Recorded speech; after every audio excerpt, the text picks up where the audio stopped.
Mummy mummy mummy mummy ఏంది బేటా? పైసలు mummy. ఇప్పుడు చూసిన పైసలు పైసలు అంటారు, గమ్మున చదువుకోపోండి. అరే మమ్మీ ఈ మమ్మీ కొనుక్కుంటాం. ఆగు ఇస్తా.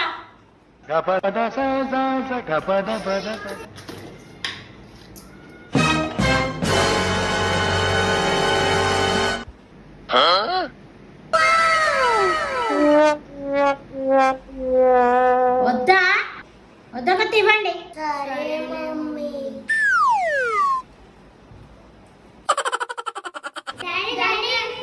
బేటా పైసలు ఇవ్వ డాడీ. పైసలా?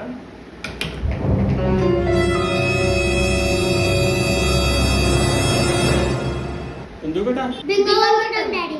బింగోనా? బింగో ఇంకా ఏం వద్దు కానీ మా బయటికి పోయి తిందాం. యా